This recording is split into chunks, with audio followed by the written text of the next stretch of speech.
Segunda-feira, 22 de janeiro. Meu querido irmão, minha querida irmã, estamos entrando na sua vida e muito gostaríamos de entrar no seu coração para aí semear a palavra de Deus, que é sempre a grande orientação para a nossa vida. Nessa segunda-feira da terceira semana do tempo comum, a liturgia nos apresenta o Evangelho de São Marcos, capítulo 3, versículos de 22 a 30.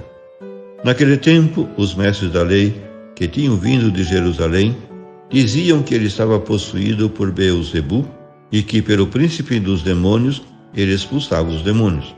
Então Jesus os chamou e falou-lhes em parábolas. Como é que Satanás pode expulsar a Satanás? Se um reino se divide contra si mesmo, ele não poderá manter-se. Se uma família se divide contra si mesma, ela não poderá manter-se. Assim, se Satanás se levanta contra si mesmo e se divide, não poderá sobreviver, mas será destruído. Ninguém pode entrar na casa de um homem forte para roubar seus bens sem antes o amarrar. Só depois poderá saquear sua casa. Em verdade vos digo, tudo será perdoado aos homens, tanto os pecados como qualquer blasfêmia que tiverem dito. Mas quem blasfemar contra o Espírito Santo nunca será perdoado. Será culpado de um pecado eterno. Jesus falou isso porque diziam, ele está possuído por um espírito mau. Meu querido irmão, minha querida irmã, no texto evangélico de hoje está subjacente a crença judaica da existência de dois espíritos, um bom e outro mau. No combate que se trava entre ambos, Cristo é o mais forte. Vence o maligno, por exemplo, expulsando o demônio dos possessos. Isso origina uma controvérsia entre Jesus e os seus inimigos sobre o poder com que o Rabi de Nazaré curava os possuídos de um espírito impuro. Assim interpretavam os contemporâneos de Cristo, como em geral os antigos, os casos de doença mental e transtornos neuropsíquicos, como a epilepsia, por exemplo.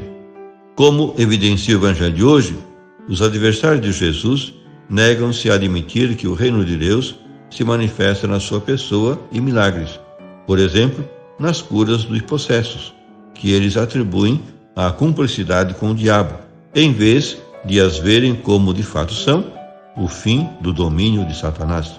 De Jerusalém vieram os escribas inquisidores que oficialmente qualificam Jesus de endemoniado. Tem dentro dele Beelzebu e expulsa os demônios com o poder do chefe dos demônios. Absurdo, contesta-lhes o Senhor. Satanás não se autodestrói. Se eu o venço é porque sou mais forte que os poderes do mal. Segundo Jesus, a acusação caluniosa dos escribas à sua pessoa constitui uma blasfêmia contra o Espírito Santo, com cuja força ele expulsa os demônios.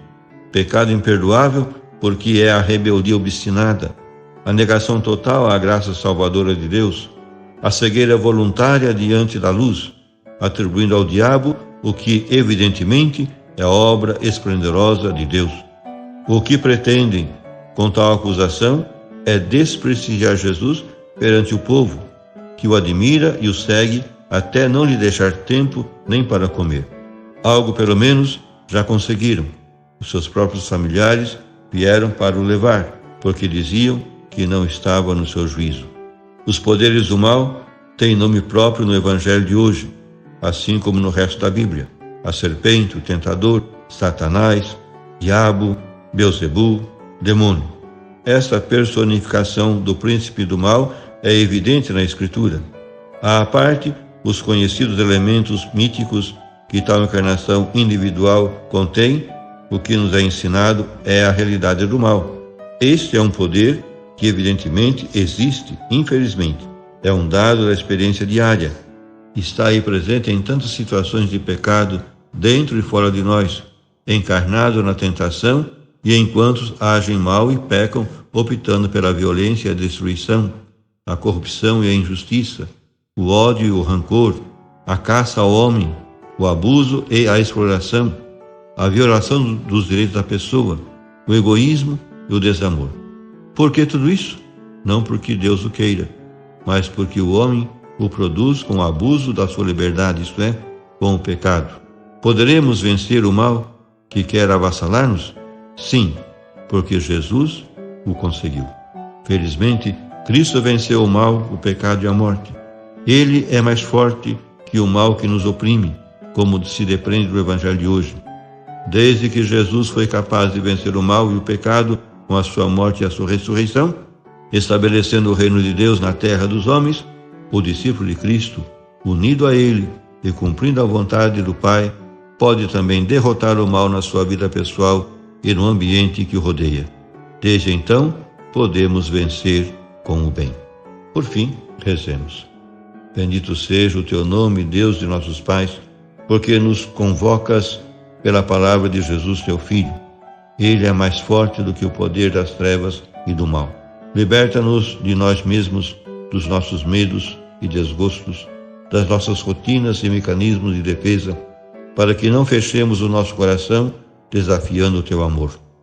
Que a tua misericórdia seja a nossa fortaleza, a tua graça a nossa salvação, a tua ternura a nossa esperança e o teu Espírito o calor dos nossos frios corações.